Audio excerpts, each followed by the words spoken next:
It's being recorded, apparently. I get the option to go or leave. Yes. Stay. I'm hoping you're going to stay. So, hi, Frank, Mr. Gentles. Are you good?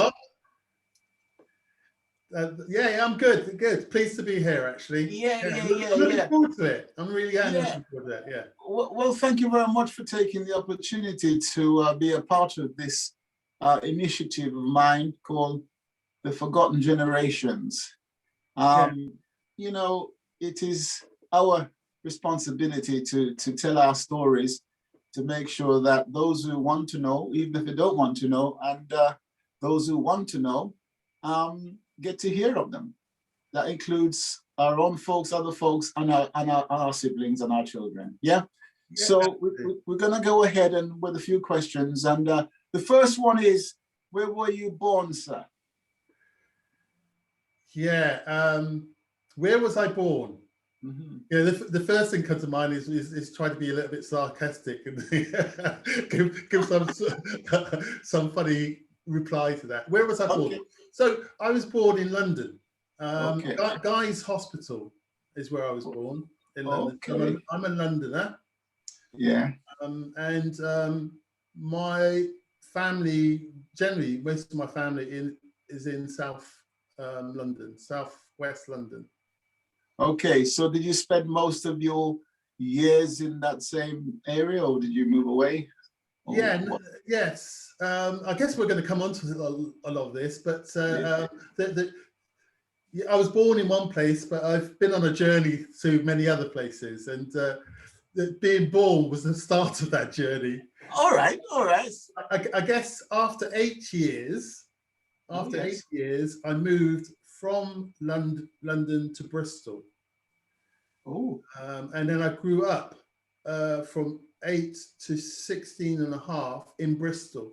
So I went to school, most of the school in Bristol, but the beginning, the first 8 years was definitely in London. Partly living with my parents, my mum and dad as a unit.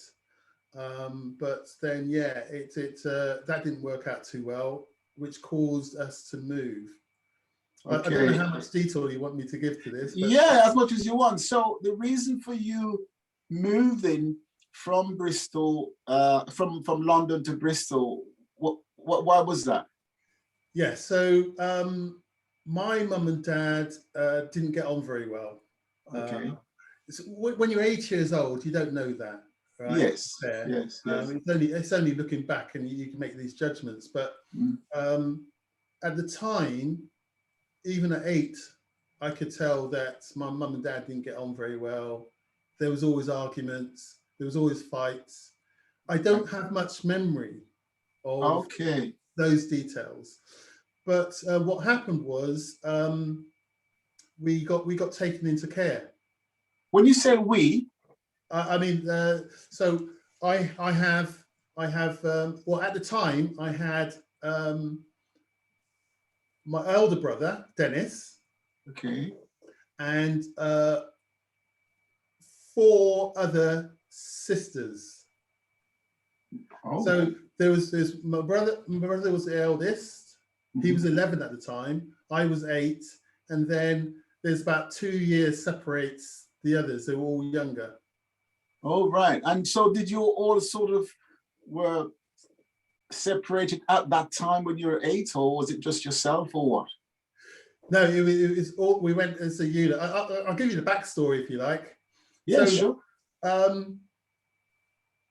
As I said, I don't remember in detail what my life was like from 0 to 8. Okay. I've got glimmers, little bits and pieces about things that I can remember, and I guess if I thought about it long and hard enough, I could get some more out. I could squeeze some more out. But what I do remember is that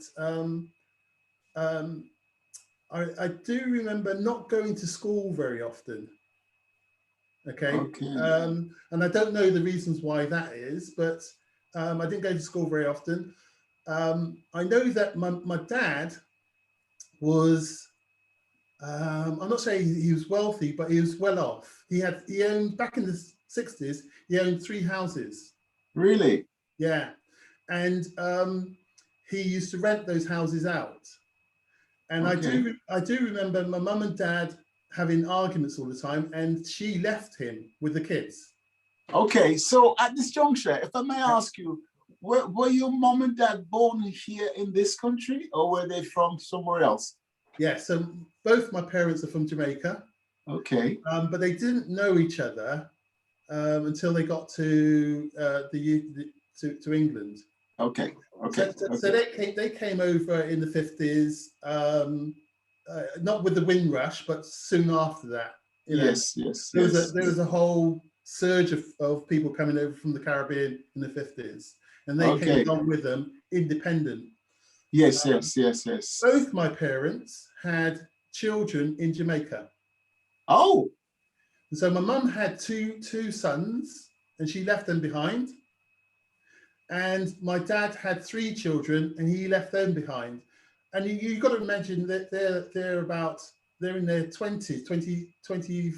My dad, I think, was about 25 or something like that when he came over. And my mum was slightly younger. And so at those ages, they had children in Jamaica, but they saw that the UK offered a better opportunities. And so I think it was a common thing then. You gave your kids to grandpeople, the extended family to look after, with the view of going over there, earning some money, and then sending it back, and then picking up your children later. Oh, and did they pick up those children later? No. Wow. So I've only spoken to one of my mother's elder children by phone, and I have met the other one, the younger son. Right. He came over from Jamaica one time, right, to visit family in London, and I spent maybe an hour, 2 hours with him. And that's it. Yeah, and he kind of looks like an older version of me. Is that right? Yeah, he does. It's uncanny. But obviously, there's no bond there. I know that he's blood.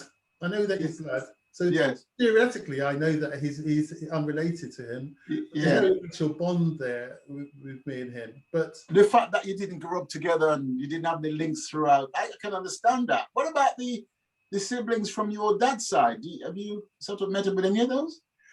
So my dad's side is more complicated because my dad was a very secretive sort of person. Okay. He didn't want anybody to know his business. That was his mantra. Oh, right. He just didn't like people knowing his business. And I just want to say here and make clear, I didn't think he was a very nice person. Okay. Right? Okay. In fact, I hated him. Really? I did. I really hated him. Okay. I love my mum because of, all her qualities, but I didn't like my dad at all. These things happen, as you grow up as a youngster, you know, for several reasons things happen, and that's the way it is. But life goes on, right? And then so to finish that kind of backstory, my dad, one of the reasons I didn't like him, just one of the reasons, is because he had 3 houses. Yes. And what I remember is my mum living in one of those houses in a 1 room. Oh. So where he used to rent out the houses, he gave my mum 1 room, despite the fact that he had a huge house, family house, up on Brixton Hill. Wow. And so he used to visit my mum. You can see where I'm going with this, right? Yes. He used to visit my mum every so often and then disappear and then go off and do whatever he wanted to do, knowing that she was kind of trapped because she had no money. She had no source of income, and she had the kids to look after and bring up. That must have been pretty tough for your mother. No money, no income, and all the kids. Absolutely. But I didn't know it at the time. She used to open her purse and she used to have one of those pennies, big pennies. Yes. You remember the old ones? Yes, She had a couple of those in there, and she might have had a shiny coin in there as well. And that's all we saw of her. And she relied very much on handouts from people. That must have been pretty tough for you children then, in terms of, you know, living day to day. Yeah, but here's the thing: you don't know. I get it. You don't know that it's tough. I get it. So this is how we got put into the home. My dad came over. Also, you were put into a home when you left. Yes, when we went to Bristol, we were put into a home. Okay. And so one time my dad came over, this I can remember. My dad came over one time and they had a big argument. I've since found out what that argument was about, but they had a big argument, and my dad hit my mum over the head with a saucepan. Wow. Split her head open. And she got taken to the hospital. He buggered off. In the morning when we woke up, we were just kids, right? We wake up, there's no parents there. And my brother says to me, look, why don't we go out and get some food? Because back then, we was quite good at nicking stuff. So is that what he meant when he said, let's go get some food? Yeah. And so we went to this place called David Gregg's. If you're recording this, it could be for, I don't want to incriminate myself. Don't incriminate yourself, please. It's years ago now, right? This is like years ago, right? Right. Years ago. So, you know. Yeah, so we went to this place that we used to get things with the view of getting some food to eat. And we got caught, right? Because my brother used to hand me things. I used to stuff them up my jumper, and we used to walk around and looking around, and then we'd scarper. But we got caught, and I remember the manager taking us up to this office, and we're at this office, and my brother, he's 11 and I'm 8, so he's 3 years older than me. The manager comes up to him and asks him for his address, and I'm standing there looking at my brother, and my brother's giving this address, and I'm thinking, that's not our address. And so I said, hang on, we live at, and I told him, right? That's why my brother always called me a plonker afterwards, right? Right. So I said, that's not our address. I told him my address because I knew, I was intelligent. I know what the address is. And so the police, the police went round to the house to speak to the parents, and they found that there was no parents there. There was just us kids. And then they took us to the police station, and then social services got involved. And back in the 60s, then that was it. Once social services got involved, and so they shipped us. Initially, me and my brother got put into a ball stall, and then we were there for a little while. And then social services said they found somewhere that took families, and the only place they could find back in the 60s then was in Bristol, which was a private place. And so they hiked us over there, and that's how I ended up in Bristol. Oh my God! So that must have been quite for you. Are you at that age, and your brother and all the others? All of a sudden, Bristol. I mean, you know, still a good way from London. Yeah. And a complete different environment. And how was that initially for you? That I think I struggled with. I mean, there's two aspects to it. There was this different culture. I was just dumped into this different culture, but not only me, but my brother and sisters. Totally different culture to come accustomed to. And there was the regime as well, because if you can imagine, when I was just living with my mum on our own, she couldn't control us. We was constantly out on the streets doing whatever we liked, me and my brother. And suddenly we found ourselves in this regime where we couldn't do anything. Oh, that was like being imprisoned, really, wasn't it? Yes. Yeah. And I would say that, you know, I over time, I was institutionalized. Yes, I get it. And hence why I went, I guess your next question is, why did I go into the forces? But there was a connection between being, having this regime to work with, to fitting in with the forces. Okay. So listen, I didn't know that at the time. It's only because of reflecting on it I know this. Yes, and I get it. But here's the thing. You've been taken away to far away Bristol, you and your siblings, away from mom and dad. So what happened next as far as mom and dad's concerned? The link. Well, since I've had time to reflect on it, you know, it must have been hugely traumatic for my mum to come out of hospital and to suddenly find that she had no kids. Yes. I never thought about that at the time, okay? But having had kids, I can see that now. Yes. But at the time, it must have been really traumatic for her. Not so traumatic that my mum and dad didn't go on to have another child together. They did? Yes. Okay. Okay. I know. So, you know, I've studied psychology and I understand it now. I understand what the pressures and all that sort of thing that they must have been going through. Both my parents, I do fully understand what they were going through. But at the time, it was another reason why I hated my dad, because of that. The third reason was because he only came to see us once in the home. Oh my God. So how long were you in the home for? From 8 to 16 and a half. And he only came to see you once? At the very beginning.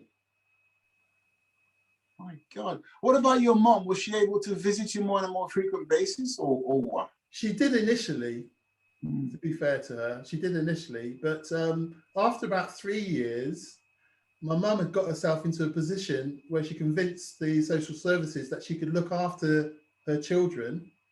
And they agreed to let 3 of us go back and 3 of us stay in the home. And so the 3 younger ones went back to London to live with their mum. Okay. And so yourself and your brother and one other? Yeah, my younger sister stayed in the home for another 3 years. How did you feel about that? At that time you were like about 11 or so, I suppose. How did you feel about the split? Did it make a difference to you?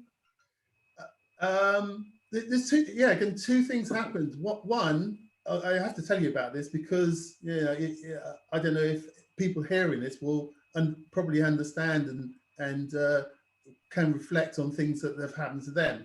So at 8, when I went into the home, initially, okay, the home was better than Borstal, which they moved us from, right? Borstal was like a real prison. How long did you spend in the Borstal? Only a couple of weeks. Oh, good. Right, but it was horrible. It was, it was like being locked up. We had, we were in a cell and there was bloody a window you could look out. So it's prison, really, like you said. It's prison. Yeah. And there was horrible people in there as well. And so when we moved from there to Bristol in the home, I was happy. It was a lot better. Indeed. But since then, I've had therapy, and I come across an issue in my psyche that I didn't realize I had, and it was the fact that when we went into the home, nobody had said to us how long we were going to be there. Oh. Right? I thought it was a temporary thing, and I had a traumatic experience when my mum came to see us for the first time. And we were great to see her. I thought that she'd come to pick us up. Wow. So how long a gap was that then from the initial going to the home till you saw your mom? It would have been like 6 months or something like that. That's a good long time, isn't it? Not seeing your mom. Yes. And every day we was thinking, when's mum coming? When's mum coming to pick us up? And then she came back. She came to visit us. I thought she'd come to pick us up. And I didn't realize that she hadn't picked us up until she said goodbye. Oh my God. That must be quite traumatic. It was. And I hadn't remembered that, but I cried for, must have been the rest of the day. And so I only realized that when I had this therapy, because he was going through my memories and things, right? And he said to me, oh, well, you know, what happened at this point? And then when I started thinking about it, I got all these emotions coming up. And then I remembered why that was, is because I suddenly realized that she wasn't going to come to pick us up. We were there to stay effectively. Wow. And so sorry, yeah. I mean, I don't know if you ever sort of spoken to your brother or any of the other siblings about this, to say how did they feel, like, you know, at that moment time, because they must have been expecting similar expectations like yourself to be picked up and all that. Yeah, but here's the thing, we've never spoke about it. Goodness. I don't think, to be honest, I grew up not wanting to know people, not wanting other people to know that I grew up in the home. I get that. It was only after that therapy did I ever start talking about it, because it was a stigma. It was something I thought people would judge me by. And so I never mentioned it to anybody. So consequently, I never mentioned it to many of the people that I met in the forces. I mean, I don't think you've heard about this before. Not at all. No, not at all. It's because I never wanted people to know. I wanted people to treat me as normal. I understand that. I really do. Yes, I really, really understand that. So, yeah, you know, I mean, that's very intriguing, because, you know, there you are telling the story from your point of view, especially as a young lad, a male. Interestingly, and we're not talking about your sisters, but it'd be interesting to see their take on it, especially as, you know, girls. Yes. But however, this is your day. Yes. So you spent all those years in that school. So, sorry, not home. Yeah. So what did the home mean to you then? You spent all that time in there. I mean, you know. Yeah. So I think one of the things that humans are really good at is adapting to their environment. And so we just naturally, you try to make things work. You get used to being in the home. You get used to the routines. You get used to how you're being treated, by the way. And you just think that's normal. So you say you get used to how you've been treated. Yeah. How was that? Was that ever, was it cruel? Was it unkind? Or was it both, or what? It was all of those things. Really? Yeah. But at the time, you don't think that it's cruel. For instance, you know, when we, So one of the things that shocked me initially was the fact that, so Dennis was my idol. My brother Dennis was my idol. I looked up to him. He really played the father role for me. So he was your older brother. Older brother, yeah. Yes. And Dennis was a character that he's lively. He was flamboyant. He knew he's streetwise. He knew how to make things happen for him, right? And when we got to the home, we were just playing. There's a gang of us used to just play as kids, right? And something went wrong. Somebody did something. Somebody broke something. And I remember we hadn't been there long, and the person who, one of the people in the home, I don't want to name any names or anything. No. They're not with us any longer anyway. They were in charge, and they got us lined up. They lined us all up and said, "Who did this?" And you know what it's like. Nobody's going to admit to anything, right? Absolutely not. And then she slapped my brother around the face. Wow. And what shocked me was, you know, me and my brother had grown up in the streets, and anyone did that, we would be on top of them. But he just took it. And I thought, you know, I was inside myself thinking, what the hell's going on here? And then is a realization this is a different environment that we're in. And you have to adapt, and you have to take these punishments. So your brother had realized that, obviously. Yes. And realized that for him to retaliate, it was not going to be good. Exactly. And so who was in presence at the time? Was it just you and your siblings, or were there other kids they were chastising at the time? What? Yes. So this is a relatively new home owned by private people who just wanted to look after kids. Okay, and it was made up of a mixture of able-bodied people and people who had mental problems as well. Really? Yes. And but the way it was set up, they had them in two different wings. So you had the able-bodied people, and then the other people that were, at the time they called them handicapped people and things like that. Some sort of disability. Yes. And so there was just a mix of people, and then we, the Gentles family, were one of the first families to arrive at that home, and then they had other families arriving just soon after us. Okay. And it was those kids that we used to mix with. Right. So yeah, that was a setup.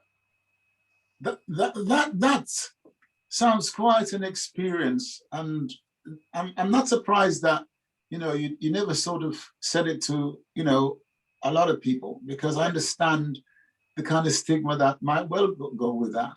Yeah. And because a lot of people don't experience anything like that, Yeah. And listen to the story that you're telling there. It's quite an experience. So did you ever reunite with your family at all? By that I mean your mom and dad in any way. Yeah. So after I'd been there for like so I got to 16 and a half. Okay, I've been there, gone to school, and I finished school, and I was still in the home. And then somebody said to me, well, at 16 and a half, you have to leave. And I said, yeah, so what am I going to do? Where am I going to live? And they said, well, you just have to leave the home. You can't be here after 16 and a half. And I didn't know what to do, but what had happened in the background was social services had been in touch with my mum and dad in London.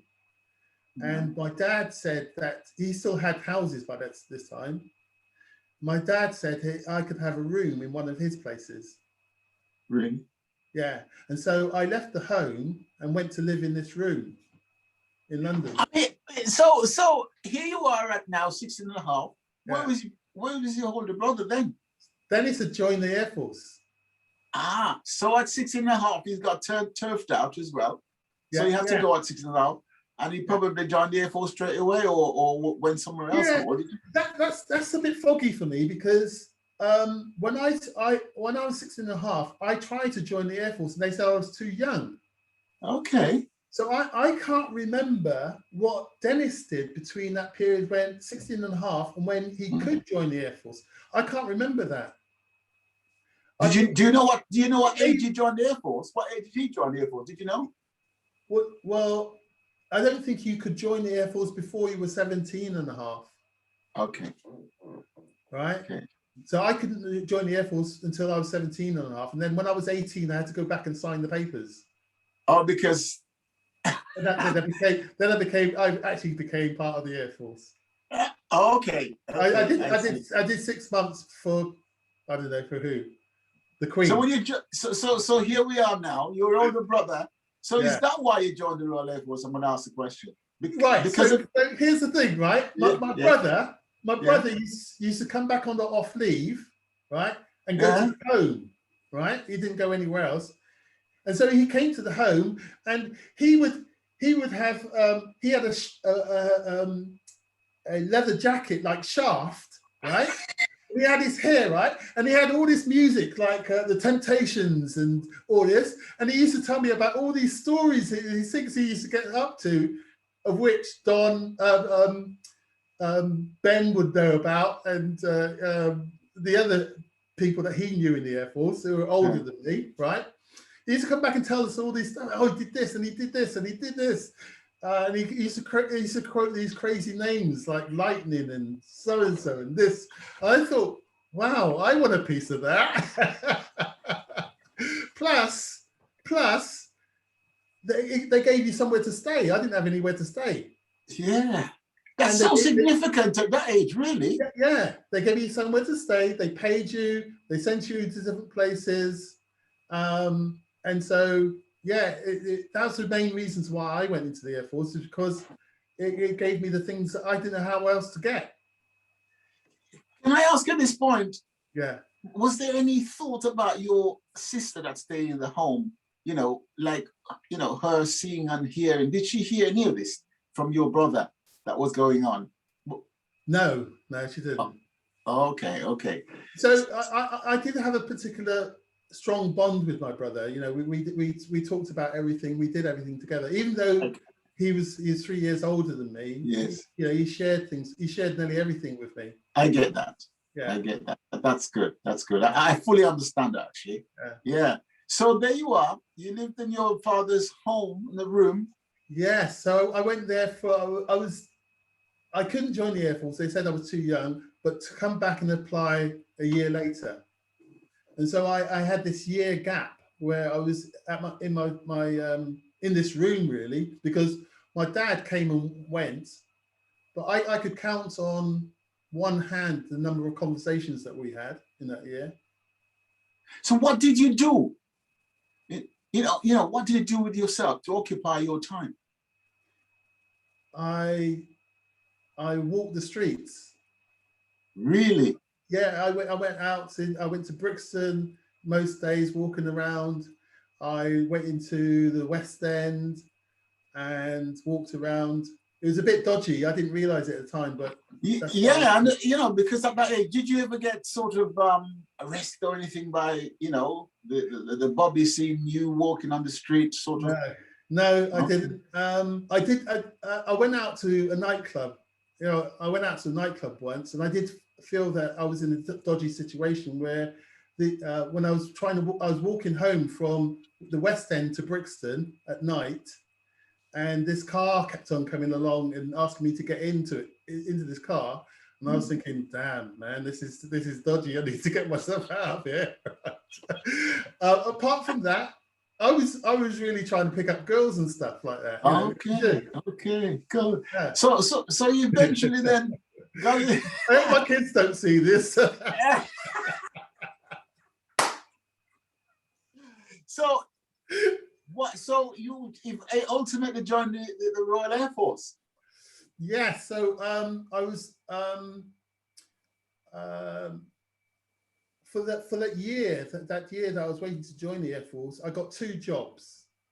One was in a bakery, because my dad had 2 cousins that worked in a bakery. They were the chef bakers on the day shifts and the night shift, and they got me a job in the bakery. Right, in the bakery, putting jam in donuts. Really? Yes, it's the most boring job in the world. And I knew then, right, I needed to do more than this, right? So I did that for about 6 months or less than that, putting jam in donuts, basically picking up dough from here, pushing it onto this machine, which injected jam in it and put it in a tray. Do that for 8 hours, you know about it. And then I became a general engineer. Oh. So which involved me putting this metal thing into a machine, pulling this bar down, which would bend the machine, and then stack that up there. I know. I was thinking, there's no way on earth that I could do this for the rest of my life. I needed to do something more, and I just couldn't wait to get into the Air Force. Okay. So what did you say? You got through the Air Force, got successful, and you joined up as, what did you do in the Air Force? I was an MT. As in, what does that mean? Military transport, was it? Yes, mechanical transport. Mechanical transport. I genuinely thought that I had no vision of what I wanted to do in the Air Force. Okay. So the first thing they offered me, I took. All right. And they must have wanted MT drivers at that particular time, and that's what I went into. Yes. So I guess you wanted something so different to what you had experienced in the past and what you were doing at the time, you know, donut and pulling down bits and pieces and engineering environment.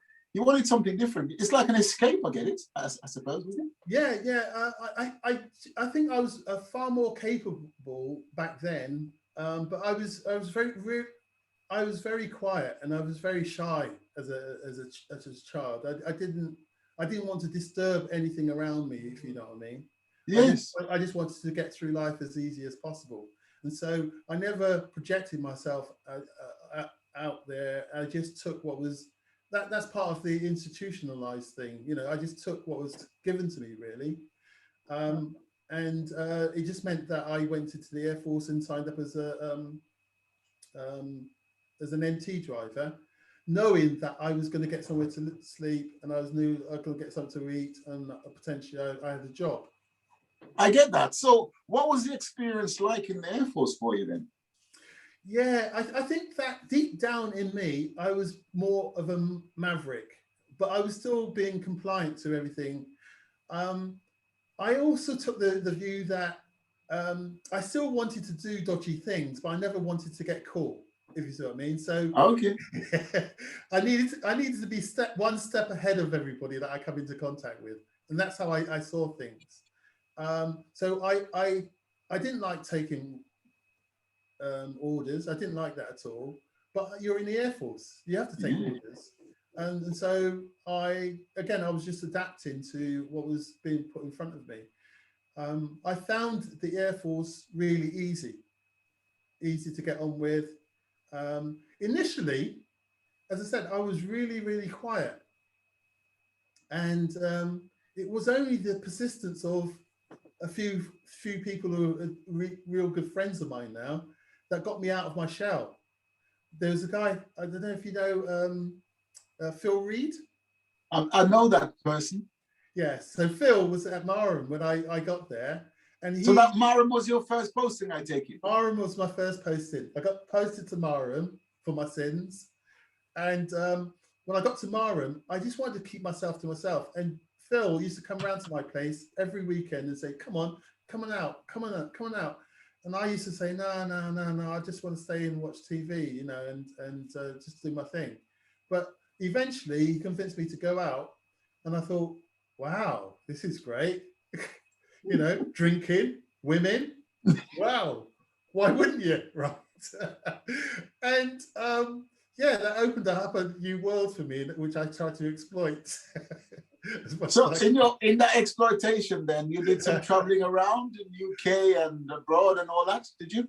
Yeah, so I got posted to Germany at one point, but I also went on detachments to Cyprus, Sardinia, Malta. Before Malta closed down, I mean, just before Malta closed down, I was sent out with a bunch of people to help sort things out. Okay. Again, I was only 17. I was only just 17 and a half, and it was a brand new experience to me, even to go abroad even. Yes, it would have been. Was magical. Yeah. Wow. I had been I went abroad at school once in the home, and that was it. But to go off into, say, Malta and just meet different people was amazing for me. It was a shock. I can imagine that. And then you got it posted to Germany, did you say? Yes. So I did a couple of detachments to Cyprus. They were like 2 weeks or 3 weeks long, and then I got a posting around about 1981 to Germany. I got to post. Did you ask for that? So the story is, right, there was a group of guys at Marham that used to run around and do things together, you know, having a laugh. But there was one instance where things went wrong. And I think that the military came down and started posting us all over the place, because we all seemed to get postings all at the same time. And he just broke us all up. And so we went, I got posted to Germany, and just met a whole new bunch of guys there, which was great.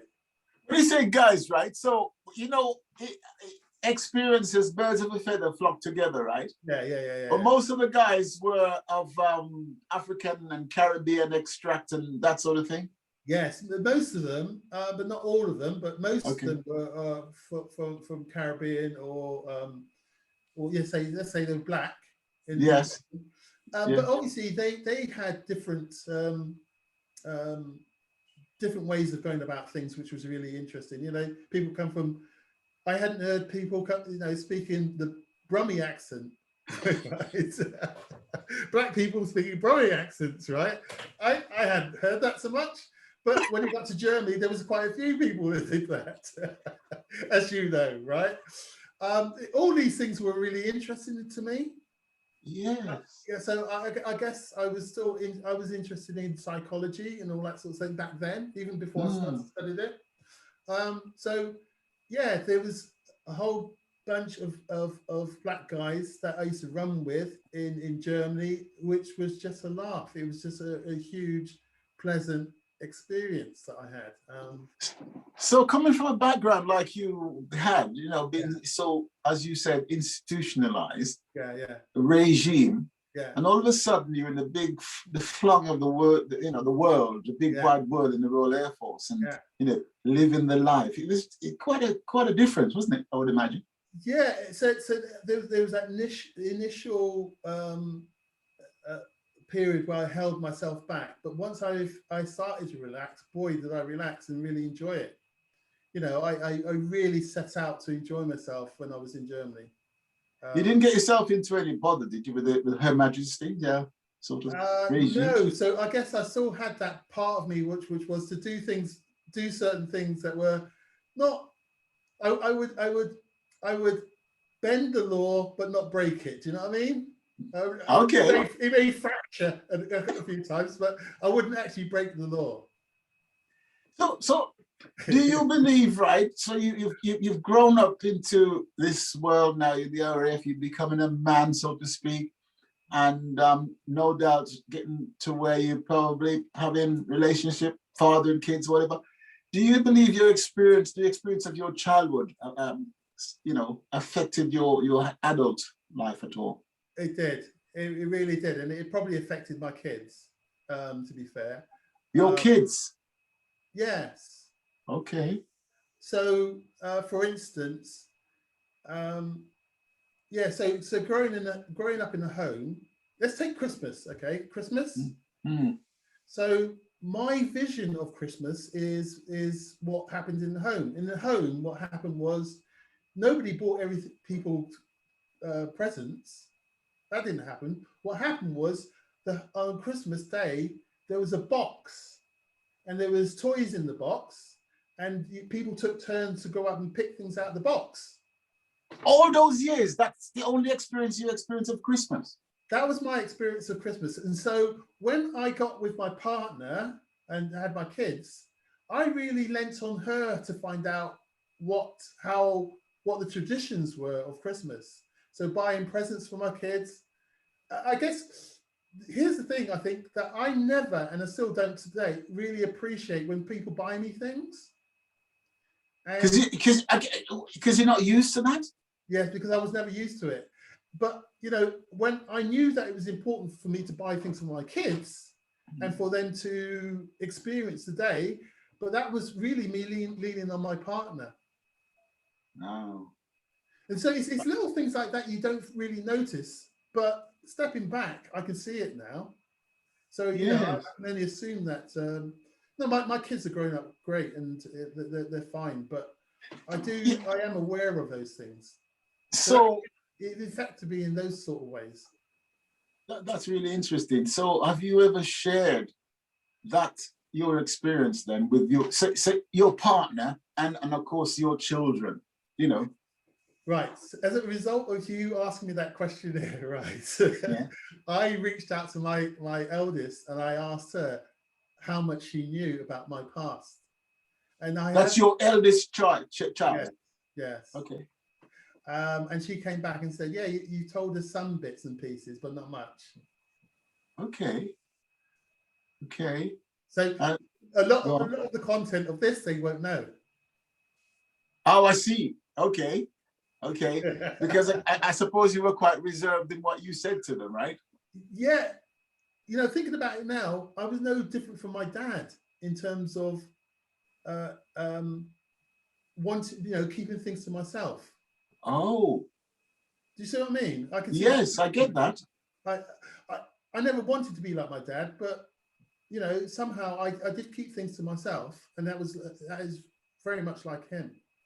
Do you think then that affected your children or child? You know, because I believe that that affected you the way your dad didn't sort of share anything with you. Yeah, I guess it's my hope is that as generations go past, generation after generation, these types of things break down and they become less of an issue. So Yes. I can't point to anything in my kids and say that they're like me in that respect, but I can assume that they are in some ways, in some little way, that they are a bit more reserved than they should be. Do you think your children would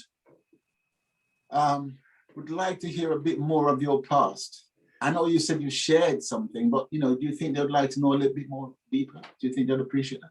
Yeah, they're waiting for the book. I did say to them that I would write a book which would capture all the things that we've talked about and more.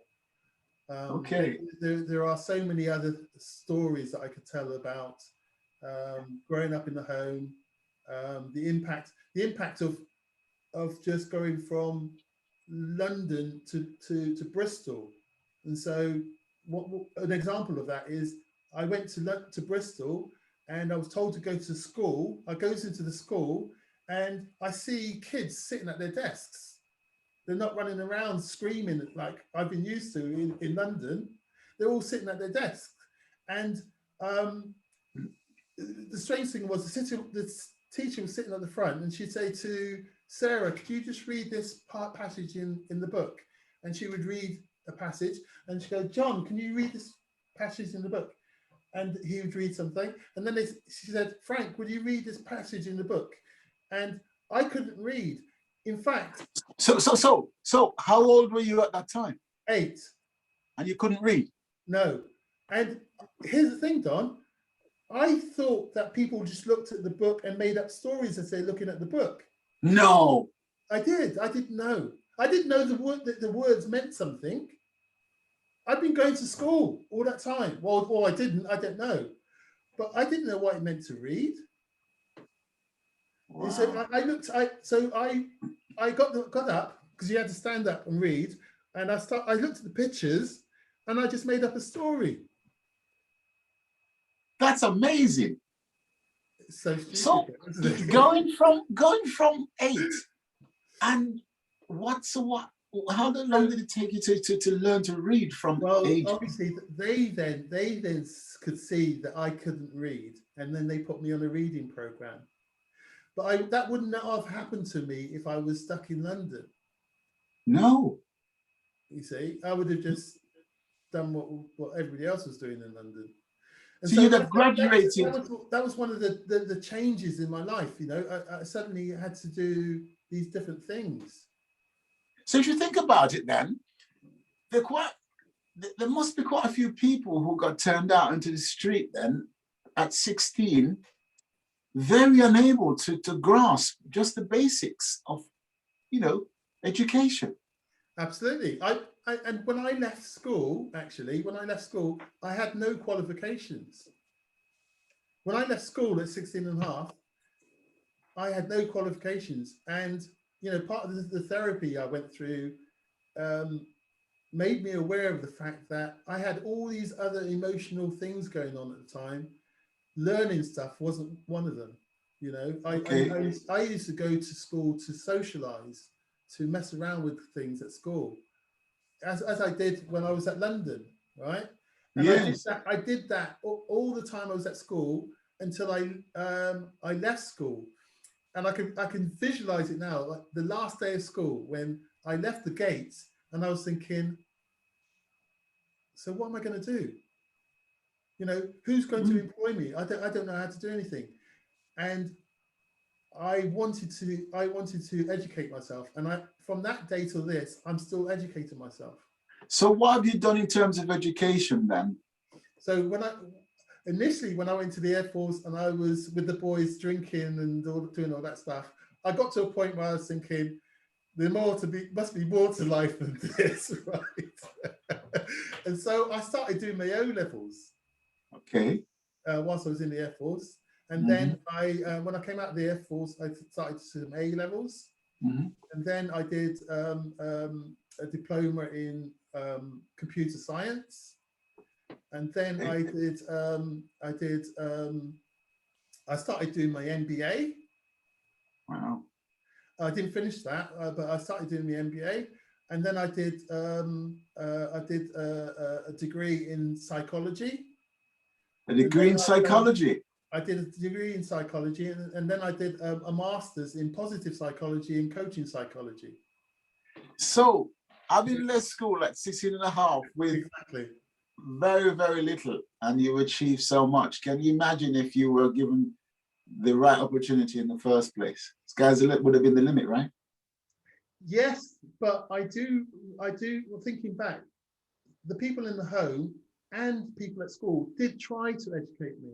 For instance, I remember being in class, and I was doing really, really well at maths, and they said that I was doing really, really well. They were encouraging me, and then what they did was they promoted me up the grades, 2 grades. Okay. Yes, right? Yes. And so I go into my first lesson of maths, 2 grades up. Yes. I see that people are sitting around at their desks. They have their ties done up, right? Ties even. They had the ties done up. The boys had the ties done up, not in the grade that I was in, the lower grade, right? And I was thinking, and all they did was maths. And I was thinking, I don't like this.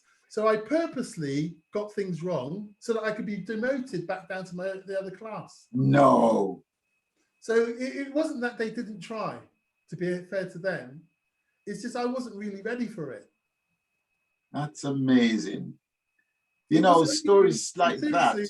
It was seriously only at the point where I suddenly realized, you know, what am I going to do with my life? And that reality kicked in, was it at 16 and a half, or was it sort of a bit later? Yeah, when I left school. The very day that I left school, it dawned on me. I was basically willing to run back in and say, open the doors, let me back in. I promise I'll learn something. But it was too late. So what happened after the Air Force then? So whilst I was in the Air Force, I was an NCO in the Air Force, and I was in charge of one of the billets. Okay. Oh yeah. So the accommodation. I was in. Sorry. How long did you do in the Air Force? I did 13 years in the Air Force. Okay. Yeah. But towards the end of my time in the Air Force, I was in charge of this billet, and we had to do this thing called ball night, where you make everything in the building spick and span, so it could be an officer would come in the morning and inspect the building. Okay. Right, and so we had to get things spick and span, and it was my job as an NCO to make sure those little blighters got out off their pits and did the cleaning, right? And I went into this room where this guy, I used to get people on my floor out. They used to come around, and I used to give them a talk to say, this is what we're going to do, right? We're going to clean the whole place up. And there was one guy didn't come out of his room. So I goes into his room, and he's meddling with his box. I said, what the bloody hell are you doing? He says, oh, I'm building a computer. I said, a computer? He said, yeah. He says, I'm an engineer. I can build computers. I said, a computer, because at those times computers were in mainframe systems, and they weren't small PCs. This is before PCs came along. Yes. And he says to me, look, I could teach you how to program the computer, because I'm only interested in the hardware stuff. And he taught me how to program a computer. And at that point, I realized that this come easy to me, programming. Really? Yeah. And at that point, I thought to myself, I want to leave the Air Force and do this. And so when I left the Air Force, I joined the software house as a programmer. Really?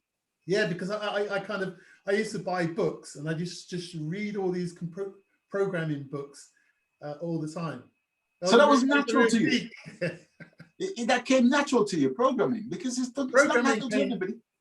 Yeah, the first program I wrote was, you know, the one where you got the ball bounces up and you got these little paddles and you can. Yes. I wrote one of those. That was the first program I wrote, and this is before PCs. You know, the PCs were around. Wow. And so once I realized I could do that, I just bought. My money went on books. I used to go down and buy this book, read about this programming language, and just try them all out. And then I thought, right, I'm at the point now where I could get a job doing this, I think. And when I came out of the Air Force, that's what I did. I went to work in a software house. Wow. How long did you work there for? So, yeah, I was quick. All the time, I'm lucky because I come across these people that help you out, you know, like the little angels. So the guy, when I went for the interview for to become a programmer, this guy, you know, although I read all these books, I know I didn't go to university, right? And so I assumed that people had better standards of programming than me. So I went into this interview with this guy, and he's still a friend now. And the first thing he said to me is, "Oh," he looks at my CV. "Oh, you was in the Air Force?" I said, "Yeah." He said, "Oh, I'm in the TA." I said, "Oh, okay, right." And then for the rest of the interview, that's all he talked about. And he's talking about the TA, right? And I'm thinking, when's he going to ask me computer questions, right? And then at the end, he said, "You'll have to come back next week and meet my boss." And I'm thinking, have I got the job? I haven't even said anything, right? And then I go the following week to meet his boss, and obviously his boss isn't interested in computers. He just wants to know who I am, and I got that job. So your Air Force career life sort of did it for you, really. It did in big ways. He was always impressed with the fact that I was in the Air Force, right? Wow. And he said to me, "Frank, listen, he was a really he came from a good family, wealthy family, but he was always impressed with what I did for some strange reason." And he said, "Frank, I want this job up in this company, right? But I can't get there because I'm so good at what I'm doing, right? And I need somebody to take over my job so that I can go and do this. I'm going to train you to become the manager." And so he trained me to become this and promoted me to become the application manager of this team of programmers. And I'd only been there 4 years. Really? Yeah. How lucky is that, right? So, yes, he got what he wanted. He got me promoted to application manager of this software house, and he went off and done some other job. He actually yeah, I know, but he was so lucky. He really looked after me, and that helped me move on to other jobs.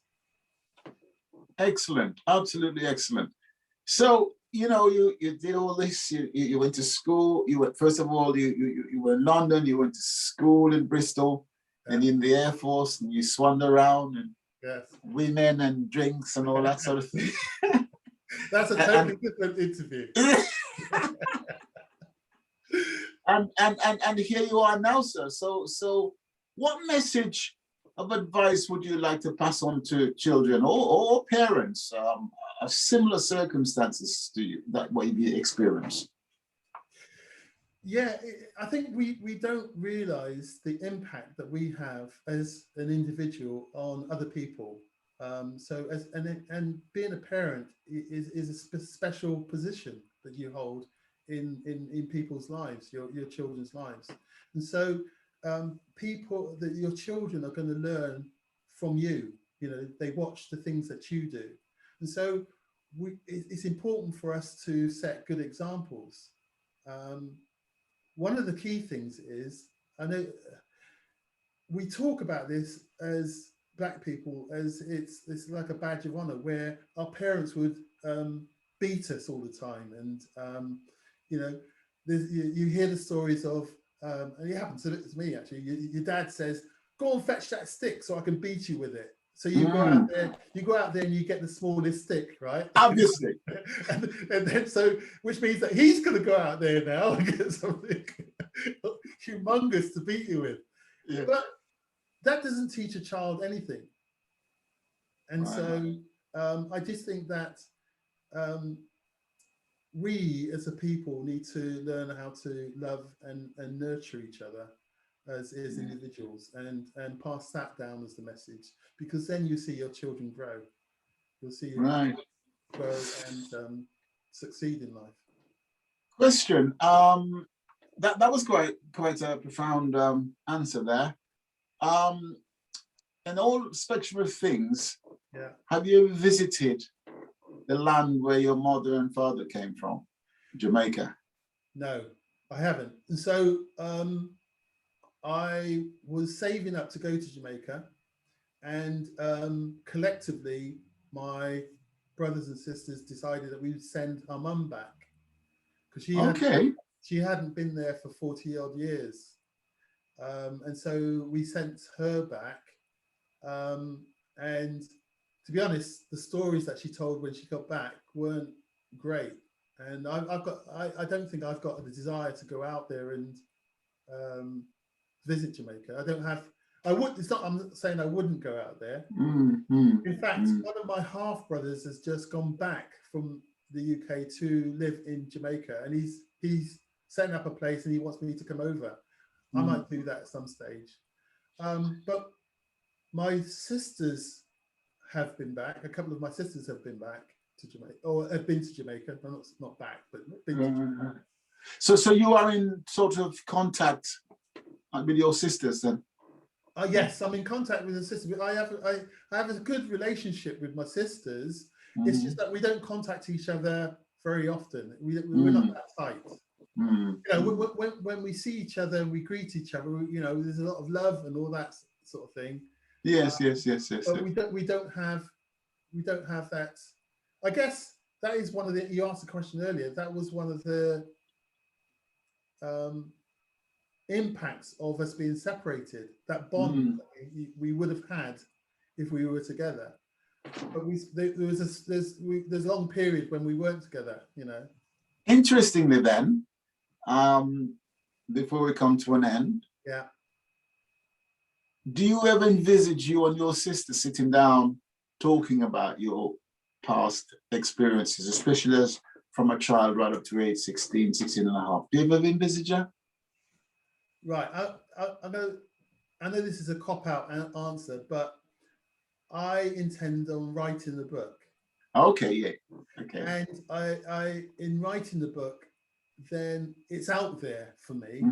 You know, it's a lot easier for me to talk to them, because I guess that my fear is that I'm raking up issues that they've had in the past, which they don't want to revisit. Okay. For instance, my sister. We haven't talked about it, but my sister said something that shocked me. That when something went on in the home that I didn't know about. Okay. And I stumbled across it, and I didn't like that fact that there's probably other things in there that. Okay. So there's a fear that there's probably trauma. Buried. That may be resurrected. In sitting down having a conversation of the past. Yeah, and it's difficult. Trauma is difficult, because even filling in that survey that you gave me caused me to think about my past, and I did feel emotional just filling in that form. So was that a good or a bad thing? It's always a good thing. I teach mindfulness now, and I'm a life coach now. So is that what you do currently? Yeah, that's what I do currently. And okay. I will always encourage people to go towards these issues rather than try to avoid them. And so, you know, when those emotions were erupting in me about my past, I'm quite happy now to stay with those emotions. And that's why I asked the question, you see, about you and your sister, whether or not one day you you may sit and talk about it, because I understand the answer that you're given, that it might be too much of a trauma, but it might be the other way. It might happen the other way around as well, where they may unfold and get rid of some of those things that's inside. But, you know, it's food for thought, isn't it? Yeah, you're absolutely right. I mean, one of my sisters, we happened across having a conversation. We were kind of forced to talk about some things, and yeah, I'm now in a position where I can help. Good. Right. You know, I don't do therapy work, but I do pretty close to therapy work. I know how therapy works, and I know how to. I know that the impact that, you know, talking about these things has on people. I've experienced it myself, so I know what it's like. That's really, really good. Well, Frank, it's been absolutely fabulous talking to you. I hope this has been some sort of help in talking about this, because I see this as a journey, you know, that people go on when I talk to them about their life story like this. And from what I'm learning, it is of some help. It certainly is for me. It takes me on a journey as well. And I think that where possible, we should tell our life story, because I think it will help other people. Yeah, absolutely. And I do hope that I can help others, because I have been on that journey. You know, if I tell you where I came from until where I am today, then it probably might give some person hope that they can achieve the same thing. And if you can just help one person, it's good enough, I think. Absolutely. Frank, thank you so much for participating in this Forgotten Generations stories, right? And look forward to catching up with more things another time. Yeah? Yeah, thank you, Don, for asking me. I really. You're more than welcome. Thanks again. Cheers.